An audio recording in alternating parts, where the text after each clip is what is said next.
My self professor doctor Deepak Singh.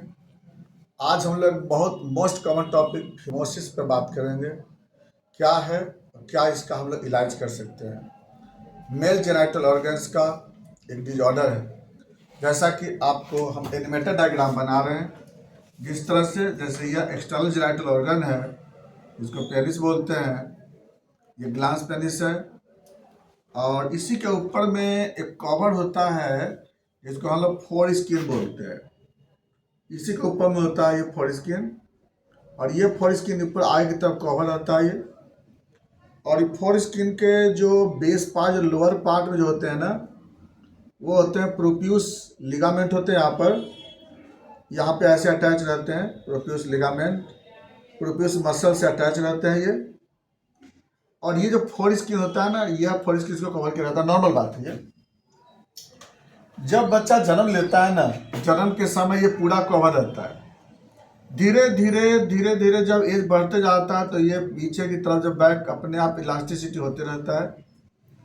और 7 साल होते होते, उम्र के 7 साल होते होते ये फोर स्किन कंप्लीट पीछे आने लगता है। ठीक है, अच्छी बात है।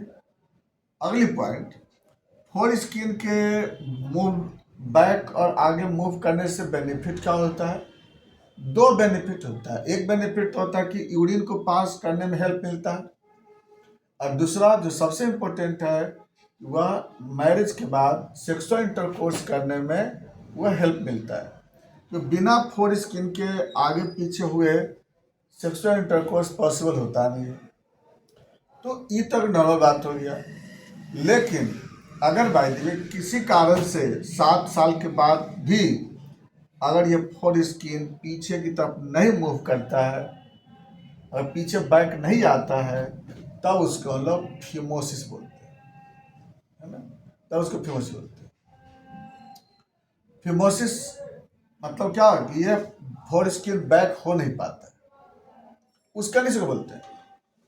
तो फिमोसिस रहने से दिक्कत क्या होगा? पहला तो कि फिमोसिस हुआ क्यों? फिमोसिस होने का सबसे बड़ा रीजन होता है कि फोर स्किन का जो मसल होता है ना, रिजिड होने के कारण रिजिड हो जाता है।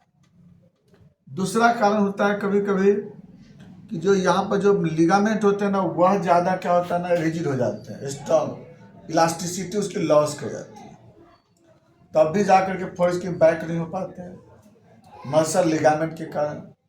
या हो सकता है कि इसमें इन्फेक्शन हो रहा हो बार बार, बेलेनाइटिस का प्रॉब्लम हो रहा हो बार बार, तब भी उस केस में यह फिमोसिस बन जाते हैं। सबसे बड़ा तो यहाँ पर वही होता है कि जो लिगामेंट और जो प्रोप्यूस मसल होते हैं वह रिजिड और स्ट्रॉन्ग रहने का, हार्ड टफ रहने का ये बैक नहीं होता है। अब बात है कि अगर नहीं होगा तो दिक्कत क्या होगा? दिक्कत ये होगा कि जब पीछे नहीं आवेगा तो सबसे पहले तो यहाँ पे कचरा जमा होगा, जिसको स्मेग्मा बोलते हैं ना, व्हाइट ग्रेस कलर के जमा होते हैं ना, स्मेग्मा बोलते हैं इसको। यहाँ जमा होता है, स्मेग्मा जमा होगा तो उसके कारण इन्फेक्शन पकड़ेगा। इन्फेक्शन पकड़ेगा तो इन्फेक्शन के कारण सारे के सारे बार बार इन्फेक्टेड होते रहेंगे, बार बार इन्फ्लामेशन होते रहेगा। ये पहला गड़बड़ी तो होगा आपको, स्मेग्मा का प्रॉब्लम, इन्फेक्शन बार बार होते रहेंगे। अब आया नंबर 2। दूसरे नंबर पे क्या होगा कि जो बैक नहीं होने के कारण क्या होगा कि यूरिनेशन होने में दिक्कत होगा, प्रॉपर यूरिन पास करेगा नहीं। ड्रॉप बाय ड्रॉप जो है ना, आपको पेशाब करने के बाद भी वह निकलते रहेगा, तो कपड़े गीले होते रहेंगे, महकते रहेंगे। और पेशाब प्रॉपर नहीं होगा तो हो सकता है कि ब्लैडर में यूरिन भरेगा, उधर आपको हाइड्रोनेफ्रोसिस तक डेवलप कर सकता है, कई दिक्कत होगी ना। दूसरी तरफ जो सेक्सुअल इंटरकोर्स नहीं हो पाएंगे, उसके कारण सेक्सुअल जो एक्ट है वो प्रोसेस हो नहीं पाएंगे, ये भी दिक्कत हो जाती है। तो एक तो 3 दिक्कत हुआ ना, तो इस कंडीशन में फिमोसिस मिलता है। अब बात करते हैं पता कैसे लगाएंगे इसका। ये तो डायरेक्ट पता लगता है, वो तो जैसे देखें पता लगा यहाँ ब्रिज जाएगा, ये प्रॉपर ये ग्लांस पेनिस को ये हटेगा नहीं करेगा, ये पूरा कवर क्या रहेगा इसको। ज़्यादा प्रेस करेगा तो दर्द करेगा, बहुत प्रेस करेगा तो फट जाएगा, और ज़्यादा प्रेस करेगा तो आके यहाँ अटक जाएगा, तो पैराफिमोसिस बन जाएगा, दिक्कत होगा ना। अगर ज़्यादा प्रेस करेंगे तो ये हो नहीं पाएगा, आप बहुत प्रेस करेंगे तो यहाँ पर रप्चर कर सकता है, और प्रेस करेंगे तो आके यहाँ फंस जाएगा, जहाँ फंस गया तो उसको पाराफिमोसिस बोलते हैं। ये भी दिक्कत है भाई। चलिए अब आते हैं बात इसका इलाज क्या है। देखिए इसका सबसे पहला इलाज नंबर 1 पे हम लोग यहाँ पर एनेस्थेटिक जेल लगा करके रेगुलर वे में इस स्किन को फॉर बैक करते हैं, जिससे इसका इलास्टिसिटी थोड़ा कम होता है और ठीक हो जाता है। एक तरीका यह है।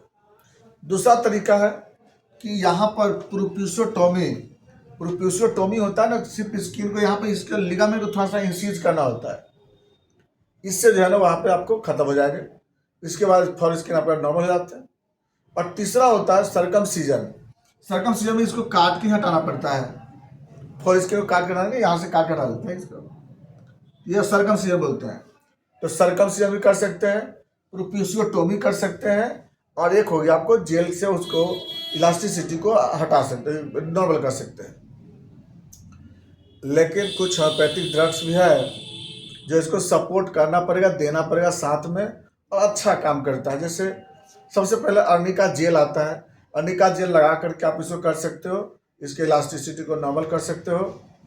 नंबर 2, दूसरे नंबर पे क्या करते हैं हम लोग, सेकेंड नंबर की दवा होता है इसमें नेट्राम्यूर।